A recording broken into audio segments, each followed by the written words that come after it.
आप यकीन नहीं मानेंगे, मां सरस्वती का आशीर्वाद था, इसलिए मेरे को यह दिख गया था। उसके बाद अप्रैल 2025 में हूबहू एग्जैक्टली जो हमने अपनी फिल्म में दिखाया था वही मुर्शिदाबाद में हुआ। तो मैं कुछ राजनीति समझता हूं बंगाल। और मैं आपको एक बात और कह रहा हूं, मतलब मुर्शिदाबाद में दंगे होने वाले हैं, इसके बारे में आभास आपको पहले ही हो गया था, आपने फिल्म में दिखा भी दी, क्योंकि इसकी मां का अग्निहोत्री को ये बात पता थी कि मुर्शिदाबाद में दंगे होने वाले। मुझे अभी बता दे भाई, अभी बता दे। तो ये कहना कि इस्लामिक ब्रदरहुड साहब जो मुसलमान है सारे इकट्ठे हो जाएंगे, सबके सब हिंदुओं के खिलाफ है। दंगे दोनों तरफ से होते हैं, मारे दोनों तरफ से गए पार्टीशन में लोग। शाबाश बेटा।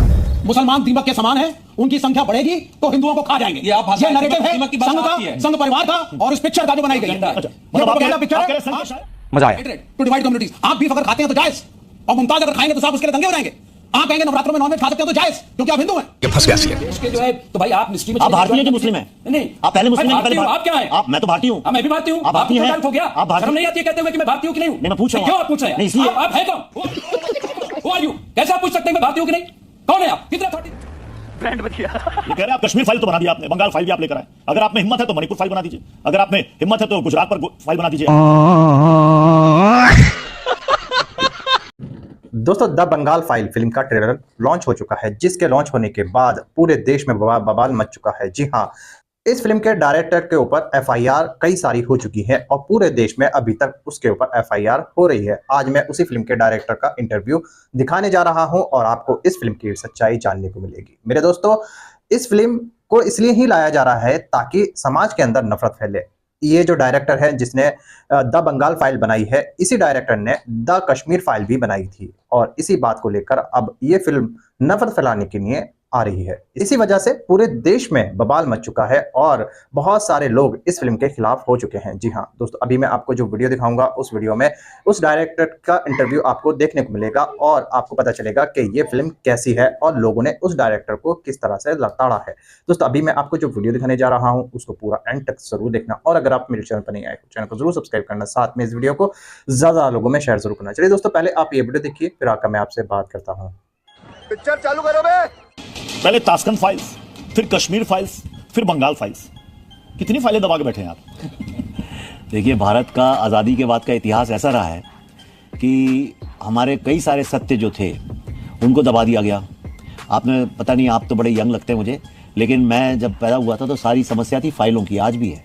भारत में जनता तक सत्य ना पहुंचे इसलिए फाइलें दबाने की प्रथा थी। अच्छा, हमको सिखा दिया है। तो जब इतनी फाइलें दफनाई गई हैं तो 3-4 अगर निकाल भी ली तो कोई ऐसी आफत नहीं है और अभी तो कई सारी फाइलें बाकी हैं जो निकलनी। मैंने आपने कहा कि कई सारी ऐसी फाइलें हैं जो कि दबी हैं या सच सामने नहीं आया, लेकिन आपकी की बंगाल फाइल को लेके टीएमसी के एक नेता का एक बयान सामने आया। हम चाहेंगे कि उनका बयान एक बार प्लीज प्ले करें। অগ্নিহোত্রী যদি ক্ষমতা থাকে Gujarat files, UP files, MP files আর মণিপুর ফাইলস করে আসুন, তারপর বেঙ্গল ফাইলস নিয়ে আর বেঙ্গল ফাইলস বাংলার ইতিবাচক, বাংলার গর্বের দিকগুলো দেখান। ये फंस गया इसलिए। आपने सुना? ये कह रहे हैं आप कश्मीर फाइल तो बना दिया आपने, बंगाल फाइल भी आप लेकर आए।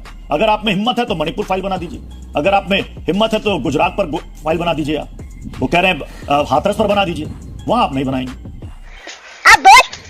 देखिए, अगर गुजरात फाइल्स कई लोगों ने बनाई है, कई लोगों के पास हिम्मत है, ऐसा नहीं है। आज सबसे डिफिकल्ट फिल्म बनाना कश्मीर है। मैंने जब कश्मीर फाइल्स बनाई तो मेरे ऊपर फतवे इशू हो गए। फतवे का मतलब है इनको जान से मार डालना।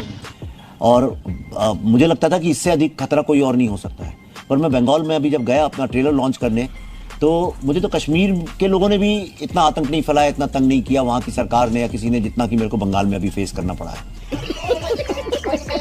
बंगाल के मुख्यमंत्री ने तो खुद कह दिया था आपकी फिल्म के रिलीज से पहले, उन्होंने कह दिया था कि ये प्रोपेगेंडा फिल्म है और इसको हम बंगाल में रिलीज होने नहीं देंगे। आपको लग रहा है कि आपकी फिल्म बंगाल में रिलीज हो पाएगी? क्योंकि ट्रेलर लॉन्च पर इतना बड़ा बवाल हो गया, आप पर मुकदमे दर्ज हो गए। कितने एफआईआर हो गए आप पर?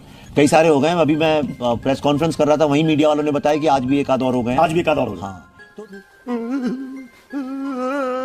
तो देखिए उनकी स्ट्रेटेजी क्या है। वो क्या चाहते हैं कि मैं हूँ स्टोरी टेलर, एक फिल्म मेकर। वो चाहते हैं कि हर जिले में, हर शहर में इतने एफआईआर कर दो कि हम एफआईआर से ही जूझते रह जाएं। आप ही के फिल्म के ट्रेलर का एक डायलॉग है, वो हम आपको एक बार दिखाना चाहते हैं। जी, प्ले करें। जब इलीगल इमिग्रेंट्स 10% हो जाते हैं तो ये वोट बैंक बन जाते हैं। 20% हो जाने पर ये अपने राइट्स की डिमांड करते हैं और 30% होते ही नई कंट्री की डिमांड करते हैं। जब इलीगल इमिग्रेंट्स 10%। तो इस डायलॉग के जरिए आप कहना क्या चाह रहे हैं? मैंने आपका एक बयान भी देखा जिसमें आपने ये भी कहा कि बंगाल को फिर से विभाजित करने की कोशिश की जा रही है।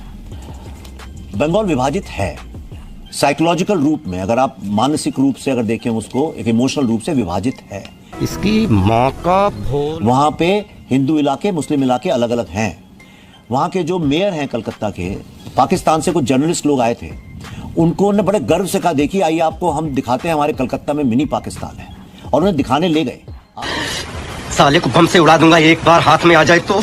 आज मुर्शिदाबाद जैसी जगहों पे अगर आप देखें 70-80% मुस्लिम पॉपुलेशन है। वहां के हिंदू किस हाल में रहते हैं आप कल्पना भी नहीं कर सकते इस बात की। भारत में 20% मुस्लिम पॉपुलेशन है, 80% हिंदू पॉपुलेशन, ऐसा मान लिया जाए मोटा मोटा अगर। इसका रिवर्स है मुर्शिदाबाद में। लेकिन मुर्शिदाबाद के हिंदुओं की हालत देखिए और मुस्लिम्स की हालत आप बाकी भारत में देखिए, एकदम उल्टा है। फेंको फेंको अपनी पूरी शक्ति के साथ फेंको। भारत का पार्टीशन हुआ इसी बुनियाद पे हुआ, जहां जहां इनकी पॉपुलेशन 20 और 30% बढ़ी, वो उन्होंने बोला हम एक नए देश की मांग करने लगे। वो लोग उन्होंने कहा हमें एक नई कंट्री चाहिए, पाकिस्तान चाहिए। और मैं नहीं चाहता हूं कि भारत का विभाजन हो। कश्मीर में भी यही हुआ, आपने देखा। और बंगाल जो धीरे धीरे कश्मीर बनता जा रहा है, मुझे गजब टू विभाजन। ये आपने टी शर्ट पर नेवर अगेन लिखा हुआ है, कुछ खास इसका मैसेज? इसका मैसेज ये है कि 1946 में डायरेक्ट एक्शन डे, जो लोग नहीं जानते हैं बता दूं, जिन्ना ने कहा था अब या तो डिवाइडेड इंडिया रहेगा, डिस्ट्रॉयड इंडिया। वो चाहते थे कि पूरा का पूरा बंगाल पाकिस्तान में जाए और खासतौर पर कलकत्ता जाए। कलकत्ता में थोड़ी सी हिंदुओं की पॉपुलेशन ज्यादा थी, तो उन्होंने बोला कि 16 अगस्त को 1946, जो कि रमजान का 8वां दिन था, जिस दिन बैटल ऑफ बद्र हुई थी, उन्होंने कहा कि इतने हिंदुओं को मारो, 2 दिन कोई पुलिस कोई कुछ नहीं बोलेगा। उन्हीं की सरकार थी तब वहां पे। सुहरावर्दी जो चीफ मिनिस्टर थे, उन्होंने ऐलान किया था शहीद मीनार से। उन्होंने बोला इतने हिंदुओं को मारो कि इनकी जनसंख्या कम हो जाए, हमारी बढ़ जाए, और फिर ऑफिशियली कलकत्ता हमारे पास आएगा। और वहां पे हिंदू जेनोसाइड हुआ। आप यकीन नहीं करेंगे, 2 दिन के अंदर 40,000 लोगों को मारा गया। कलकत्ता की सड़कें जो थी सिर्फ कंकालों से भरी थी, ऊपर गिद्ध, कौवे, चील, गिद्ध उनका मांस खा रहे थे। लाशें इसलिए सड़ रही थी कि जो लोग लाशें जलाते थे उन तक को मार डाला गया था। इसकी माँ का भोल। सड़क पे सफाई करने वाले कर्मचारी नहीं बचे थे।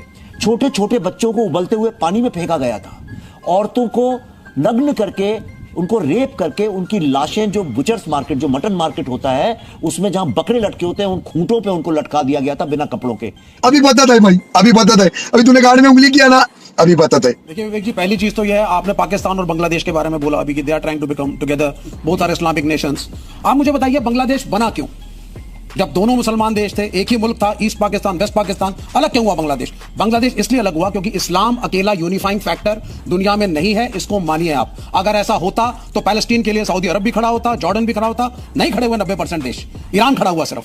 तो ये कहना कि एक इस्लामिक ब्रदरहुड है साहब, जो मुसलमान है सारे इकट्ठे हो जाएंगे, सबके सब हिंदुओं के खिलाफ हैं। आपने जितनी बातें बोली, टॉर्चर की, दंगे दोनों तरफ से होते हैं, मारे दोनों तरफ से गए हैं पार्टीशन में लोग।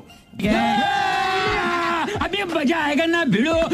यहां वहां से पाकिस्तान से ट्रेनें आई हैं लाशों से भर के, यहां से भी ट्रेनें गई हैं लाशों से भर के। तो ये वन साइडेड पिक्चर जब हम कम्युनिटीज की देते हैं, ये गलत है। ये कहना कि मुसलमान, आप तो ऐसे कहना साहब जैसे कि मुसलमान एक दीमक के समान है, उनकी संख्या बढ़ेगी तो हिंदुओं को खा जाएंगे। ये नैरेटिव है संघ का, संघ परिवार का, और इस पिक्चर का जो बनाई गई है, ये प्रोपेगेंडा पिक्चर है टू डिवाइड कम्युनिटीज। आप बीफ अगर खाते हैं तो जायज, और मुमताज अगर खाएंगे तो साहब उसके लिए दंगे हो जाएंगे। आप कहेंगे नवरात्रों में नॉनवेज खा सकते हैं तो जायज, क्योंकि आप हिंदू हैं। ठीक है, जवाब ले लीजिए। आप कहेंगे नवरात्रों में मुसलमानों की दुकानों को, ठीक है, जवाब ले लीजिए। अरे बाप रे, ये तो धोती खोल रहा है। सो दोस्तों, अभी तक आपने जो वीडियो देखा है वो वीडियो का ट्रेलर देखा है, पिक्चर अभी बाकी है। तो पिक्चर देखने के लिए वीडियो के लास्ट तक आपको बने रहना है। अभी तो और ज़्यादा चचा धोने वाले हैं, और साथ में मुस्लिम भाई भी धोने वाला है, जैसा कि मैंने आपको शुरू में ही बता दिया था। और जैसा कि ये विवेक अग्निहोत्री बोल रहा था, आपने सुना ही होगा कितना प्रोपेगेंडा मचा रखा है मूवी में, और यहाँ पर भी प्रोपेगेंडा ही मचा रहा है, पूरा का पूरा झूठ बोले जा रहा है कुछ भी। देखिए, मैं यहाँ कुछ साबित करने नहीं आया हूँ, लेकिन अगर आपको अपने वंशज, अपने पूर्वजों की इतिहास ही नहीं पता है तो आप कटे फटे रह जाएंगे। और यही कारण है कि भारत धीरे धीरे श्रिंक करता जा रहा है। और आज मैं आपको फिर चेतावनी दे रहा हूँ। अच्छा, मैं आपको एक ऐसा बात बताता हूँ, ये सब अभी धरे के धरे रह जाएंगे। मैं नहीं मानता। हमारी फिल्म की शूटिंग हुई, सुनो सब लोग, फिल्म की शूटिंग हुई नवंबर-दिसंबर 2024 में। कब हुई? नवंबर-दिसंबर 2024 में। ठीक है। फिल्म फरवरी 2025 में खत्म हो गई बन के, और चली गई सेंसर में। ठीक है, समझ गया। हमने अपनी फिल्म में नवंबर-दिसंबर 2024 में मुर्शिदाबाद की एक काल्पनिक कहानी दिखाई, जिसमें हमने दिखाया किस तरह से, किन कारणों से वहां पे राइट्स हो जाते हैं। अरे कहना क्या चाहते हो? और किस तरह हिंदुओं को एक्सोडस करना पड़ता है। आप यकीन नहीं मानेंगे, मां सरस्वती का आशीर्वाद था, इसलिए मेरे को यह दिख गया था उसके बाद अप्रैल 2025 में हूबहू एग्जैक्टली जो हमने अपनी फिल्म में दिखाया था वही मुर्शिदाबाद में हुआ। मतलब मुर्शिदाबाद में दंगे होने वाले हैं, इसके बारे में आभास आपको पहले ही हो गया था और आपने फिल्म में दिखा भी दिया। जी, क्योंकि कैसे कैसे लोग रहते हैं यार यहाँ पर। चलो तुमको पागल कुत्ते का गाड़ी उठा के ले जाएगा, बता रहे हैं हम। जी, क्योंकि मैं रिसर्च 5 साल रिसर्च किया मैंने। फिर आपका ये स्टेटमेंट बहुत बड़े कंट्रोवर्सी में आ जाएगा। क्यों कंट्रोवर्सी? विवेक अग्निहोत्री को ये बात पता थी कि मुर्शिदाबाद में दंगे होने वाले। मुझे एक दूसरी और भी बात पता है, जो आज मैं ये टीवी में रिकॉर्ड चाहता हूं, रिकॉर्ड हो जाए ताकि कल को जब हो तो लोग इस बात को समझें। आज नहीं तो कल बंगाल के एक हिस्से को विभाजित करने की मांग उठेगी। इसलिए उठेगी क्योंकि इलीगल इमिग्रेंट्स के द्वारा डेमोग्राफी चेंज करने का काम स्टेट गवर्नमेंट करती है। रूलिंग पार्टी एम्पावर करती है इलीगल इमिग्रेंट्स को और सारा ठेका दे रखा है टोलाबाजों को इस काम का। ये डिमांड आज नहीं तो 10-20 साल में उठेगी। कौन है ये लोग, कहां से आते हैं? एक चम्मच गोबर। तो दोस्तों जैसा कि आपने वीडियो में देखा है, मतलब ये दूसरों को चूतिया समझ रहा है, क्योंकि ये नफरतबाज है ना, तो दूसरों को चूतिया समझ रहा है। जो मुर्शिदाबाद में हुआ था वो इसने पहले ही मूवी में डाल दिया था, यानी कि वो घटना बाद को हुई है और इसने पहले मूवी बना के रख दी है। बहुत बढ़िया भाई, इसके लिए क्या कहना चाहेंगे यार? इसके लिए गाली दें या क्या कहें इसके लिए? सब बात होनी चाहिए। नहीं, मेरी बात मैं करता हूं, सुनिए बिल्कुल आपने इतनी गलत बात यहाँ पे कही है। आप मुस्लिम लीग को सपोर्ट करते हैं, आप मुस्लिम लीग को सपोर्ट करते हैं, क्या नतीजा निकला? क्या सरकार ने उस पर एक्शन लिया? और फिर आप फैक्ट और फिक्शन इसको इस तरह से पेश कर रहे हैं गोया कि आप हिस्टोरियन, मुहक्किक और देश के जो है, तो भाई आप हिस्ट्री में आप भारतीय हैं कि मुस्लिम हैं? नहीं, आप पहले मुस्लिम हैं कि पहले भारतीय? आप क्या हैं? आप, मैं तो भारतीय हूँ। हाँ, मैं भी भारतीय हूँ। आप भारतीय हैं? डाउट हो गया? आप भारतीय? शर्म नहीं आती है कहते हुए कि मैं भारतीय हूँ कि नहीं हूँ? नहीं, मैं पूछ रहा हूँ। क्यों आप पूछ रहे हैं? नहीं, इसलिए आप हैं कौन? Who are you? कैसे आप पूछ सकते हैं मैं भारतीय हूँ कि नहीं? कौन है आप? कितने अथॉरिटी दी आपको? आप कितने अथॉरिटी दी? नहीं, कितने अथॉरिटी दी? कैसे आप ये पूछ सकते हैं जज साहब? ब्रांड बच गया। पूछ सकते हैं जज साहब कि मैं भारतीय हूँ कि नहीं हूँ? नहीं, क्योंकि आप जो हैं, नहीं, क्यों? आप क्या कह दिया मैंने? आपने गाली दी बैठ कर। इन्होंने आपसे पूछा कि आप पहले भारतीय या मुस्लिम? नहीं, कौन सा सवाल है? नहीं, मैंने आपसे पूछा कि आप पहले हिंदू हैं कि आप भारतीय हैं? पूछ सकते हैं। क्यों मैं पूछूं? मैं पहले भारतीय हूँ, बाद में कुछ और। पहले इंसान भारतीय है, पूरी दुनिया में हम जाएंगे तो भारतीय है ना। तो फिर आप दोस्तों देखा आपने ये वीडियो, मुझे पूरी उम्मीद है इस फिल्म के डायरेक्टर के बारे में आप सब कुछ जान चुके होंगे। दोस्तों आपकी क्या राय है इस वीडियो के बारे में मुझे कमेंट बॉक्स में कमेंट कर जरूर बताना। दोस्तों आज की वीडियो में बस इतना ही, मैं फिर मिलूंगा ऐसी ही दूसरी वीडियो के साथ। तब तक के लिए सलाम, नमस्ते, जय हिंद।